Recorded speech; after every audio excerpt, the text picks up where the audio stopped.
Hello दोस्तों, नमस्कार। मैं हूं डीके और आप सभी दोस्तों का डीके क्लासेस में स्वागत है। तो क्लास 10th के लिए ये सारे क्वेश्चन प्रैक्टिस कराए जा रहे हैं, ठीक है। क्यों? क्योंकि 10 तारीख को एग्जाम होने वाला है, सीबीएसई बोर्ड की बात चल रही है। तो उसमें जो भी जिस तरीके से क्वेश्चंस पूछे जाते हैं, मैंने उसी तरीके के क्वेश्चन क्या किया है, सिलेक्ट कर करके लेकर आया हूँ। ओके, अब ऐसा नहीं है कि बहुत टफ क्वेश्चन करा दूं और एग्जाम में आए ना, तो उससे कोई फ़ायदा होने वाला नहीं है। तो जो एग्जाम पॉइंट ऑफ व्यू से इंपॉर्टेंट है वैसे क्वेश्चन यहाँ पर सिलेक्ट किए गए हैं। तो देखो क्वेश्चन क्या कह रहा है। क्वेश्चन कह रहा है कि if the sum of first 7 term of an AP is 49 and that of 17 terms is 289, find the sum of first n term। ठीक है, तो फर्स्ट n टर्म का सम हमसे पूछ रखा है। ओके, देख लेते हैं। तो सबसे पहले हम a और n निकाल लेते हैं, ठीक है। First sum of first n term, चलो ठीक है, कोई बात नहीं, देखते हैं क्या कहता है। देखो, the sum of first n term, पहले तो सम वो क्या होता है, सम का जो फार्मूला होता है वो मैं यहाँ पर लिख देता हूँ। मान लेते हैं n टर्म के सम की बात कर रहे हैं। n टर्म का सम जो है n/2 ब्रैकेट में क्या हो जाएगा 2a plus n-1 into D, ठीक है। सम ऑफ फर्स्ट n टर्म का ये फार्मूला है। ओके, इसी फार्मूला पर हमें काम करना है। बोलो, याद रहेगा? चलो देखो करना क्या है। Sn, ठीक है। एक और होता है कि वहाँ पर a प्लस एल हो जाता है, फिलहाल उसकी यहाँ पर ज़रूरत नहीं है तो हम उसको नहीं लिखते हैं। क्वेश्चन में हमसे कह रहा है कि first 7 term, sum of first 7 term, इसका मतलब हम फर्स्ट 7 टर्म को हम क्या कर लेते हैं, S7 से रिप्रेजेंट कर देते हैं। बोलो, ठीक है। थोड़ा सा एग्जाम पॉइंट ऑफ व्यू से कैसे हमें लिखना है उसको हम पूरा प्रॉपर तरीके से लिख कर दिखा रहे हैं। देखो क्या है, सोल्यूशन लिखेंगे। ओके, और करना क्या है, हम लेट एज्यूम कर लेंगे, let first term be first term of an AP हम फर्स्ट टर्म क्या मान लेते हैं, बी ए, ठीक है। क्या मान लेते हैं, ए एंड कॉमन डिफरेंस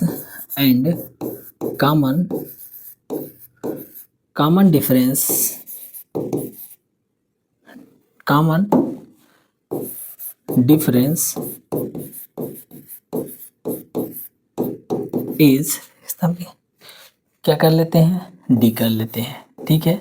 बोलो, इतनी चीज़ समझ गए? तो उसके बाद से बस हम इसमें क्या करते हैं, ये वाला फार्मूला अप्लाई करते हैं। Sn, sum of first 7 term को हम लोग किसे रिप्रेजेंट कर लेते हैं, S7 से रिप्रेजेंट कर लेते हैं। तो S7 इक्वल टू कितना हो जाएगा, 7/2 ब्रैकेट में 2a, फर्स्ट टर्म हमने a मान रखा है, a हो जाएगा।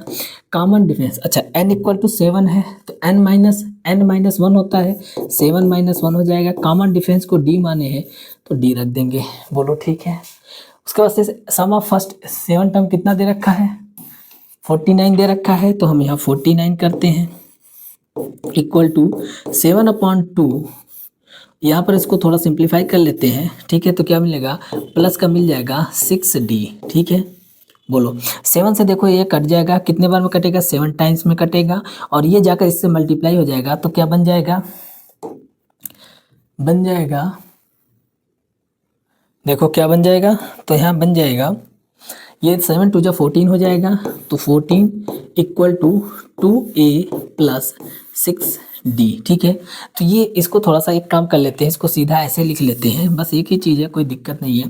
बस इसको क्या कर लेना है, 2a plus 6d equal to हम क्या कर लेते हैं, 7 2 14, और इसको हम मान लेते हैं इक्वेशन फर्स्ट, ठीक है। बोलो, इतनी चीज़ समझ में आया?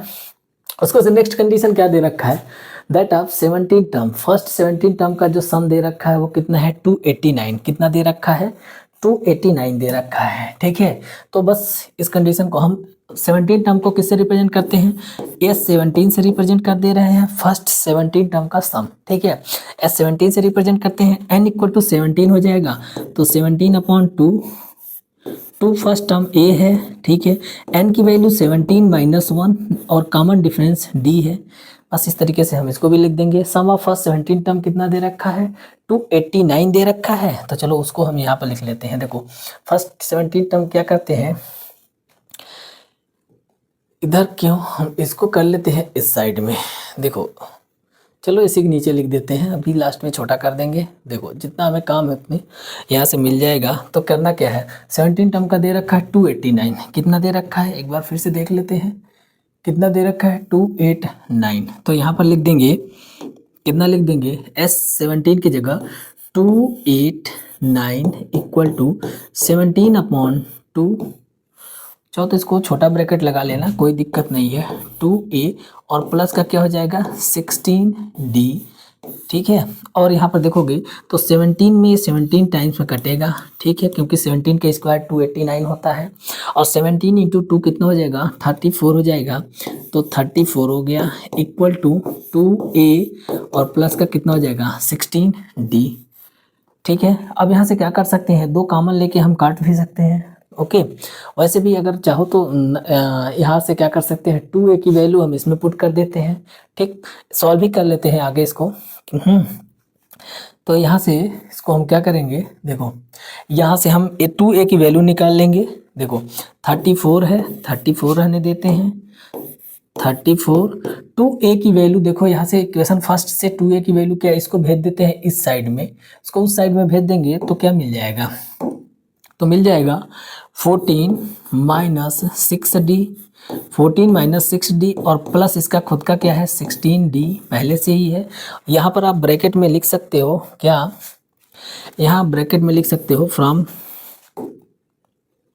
क्या लिख सकते हो ब्रैकेट में, तो फ्रॉम इक्वेशन 1, ठीक है, फ्रॉम इक्वेशन 1, ठीक है। हम किसकी वैल्यू पुट कर दिए हैं 2a की, पुट या पूरा यहाँ पर ऐसे भी लिख सकते हो, put value of 2a from equation 1, ठीक है, ओके। चलो अब यहाँ से हम इसको आगे सॉल्व कर लेते हैं। तो देखो क्या मिलेगा 34 मिल जाएगा, 14 और माइनस का, देखो माइनस का 6d प्लस का 16 है, तो क्या हो जाएगा प्लस का 10d हो जाएगा, okay.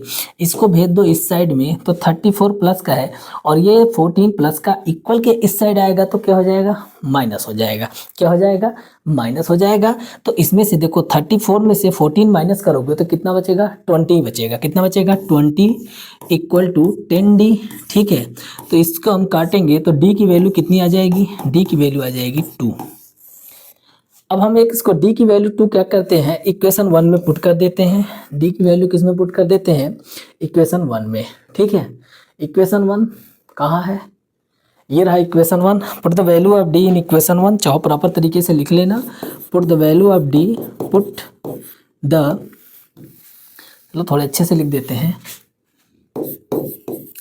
Put the value of d in equation 1, कौन से इक्वेशन में पुट करते हैं इन इक्वेशन 1। तो देखो इक्वेशन 1 क्या है 2a है, 2a प्लस का क्या है 6d है, तो 6 और d की जगह 2 पुट कर देंगे इक्वल टू कितना हो जाएगा 14, तो 14 लिख लिए, ओके। यहाँ तक चीज़ समझ में आया। तो आगे देखो कंटिन्यू कर, 6 2 जा 12 हो जाएगा, तो 2a, देखो मैंने क्या किया इस 12 को भेज दिया इक्वल के उस साइड, ठीक है। 12 को किसके इधर इक्वल के उस साइड भेजेंगे तो 14 में से 12 क्या हो जाएगा माइनस हो जाएगा, ठीक है। तो 14 में से 12 माइनस होगा तो कितना बचेगा 2, तो a की वैल्यू क्या आ जाएगी 1, ए की वैल्यू क्या आ जाएगी n। और हमसे पूछा क्या है क्वेश्चन, एक बार फिर से देख लेते हैं। हमसे क्वेश्चन पूछा गया है, देखो हमसे पूछा गया find the sum of first n term, हमसे क्या पूछा गया sum of first n term, ठीक है। तो हम इसको यहीं पर सॉल्व कर लेते हैं। देखो हमसे पूछा गया है सम ऑफ फर्स्ट n टर्म, हमसे क्या पूछा गया है सम ऑफ फर्स्ट n टर्म, ठीक है। सम ऑफ फर्स्ट n टर्म की वैल्यू पूछा गया है, तो Sn equal to n/2 bracket में हो जाएगा 2, a की जगह क्या पुट कर देंगे, a की जगह हम पुट कर देंगे 1। देखो अभी a की वैल्यू हम लोग यहाँ पर फाइंड आउट किए हैं, यहाँ a की वैल्यू 1 फाइंड आउट किए हैं, a की जगह 1 पुट कर देंगे, ठीक है। a की जगह क्या पुट करेंगे, a की जगह 1 पुट करेंगे, पुट कर लेते हैं 1 प्लस n-1 होता है n-1, और d की जगह क्या पुट कर देंगे, d की जगह 2 पुट कर देंगे, d की वैल्यू हम लोग क्या निकाल रखे हैं 2। तो इस तरीके से Sn की वैल्यू क्या आ जाएगी Sn इक्वल टू n/2, और यहाँ से क्या आ जाएगा 2, और यहाँ ब्रैकेट में क्या आ जाएगा n-1, ब्रैकेट ओपन कर लेते हैं, तो क्या आ जाएगा 2n माइनस का 2, तो ये -2 + 2 कैंसिल आउट हो जाएगा, और इसको थोड़ा सा और सॉल्व करेंगे तो क्या बनेगा 2n बनेगा, ठीक है। क्या बन जाएगा 2n, और इसको देखो 2 से 2 काटेंगे तो क्या बच जाएगा एन स्क्वायर बच जाएगा। ठीक है, तो एस एन की वैल्यू क्या आ जाएगी, एन स्क्वायर आ जाएगी, और ये हमारा आंसर हो जाएगा इस क्वेश्चन का। बोलो समझ में आया कि नहीं। तो इस तरीके से देखो, बढ़िया शानदार, ज़्यादा कुछ करना नहीं है, बस हमको सीधा सीधा फार्मूला फॉलो करना है, स्टेप टू स्टेप चीज़ें लिखते चलना है, आंसर आराम से आ जाएगा। ठीक है, बिल्कुल घबराने की ज़रूरत नहीं है। हाँ, तो इस तरीके से देखो, हम और भी क्वेश्चंस के साथ मिलते रहेंगे। बस आपको करना क्या है भाई, वीडियो को लाइक कर देना भाई। देखो, वीडियो अच्छा लगे तो लाइक कर देना, बिल्कुल कोई डाउट नहीं है इसमें। और अगर नए हो तो चैनल को सब्सक्राइब कर लेना, लाइक शेयर सब्सक्राइब ये सब करते रहो, ये सब बढ़ाते रहो। बाकी अच्छे अच्छे चीज़ें हम लेकर आते रहेंगे, उससे भी बढ़िया बढ़िया क्वेश्चन आता रहेगा। मतलब जो एग्जाम पॉइंट ऑफ व्यू से इंपॉर्टेंट है वैसे क्वेश्चन आपको मिलते रहेंगे, इसमें कोई घबराने की ज़रूरत नहीं है। आर डी शर्मा और भी बहुत सारे बुक्स हैं, जो जो बुक्स मार्केट में अवेलेबल हैं उससे छाट छाट के क्वेश्चंस आपको मिल जाएंगे। बस आप क्या है, जुड़े रहो साथ में। ठीक है, चलो मिलते हैं नेक्स्ट वीडियो में, तब तक के लिए धन्यवाद।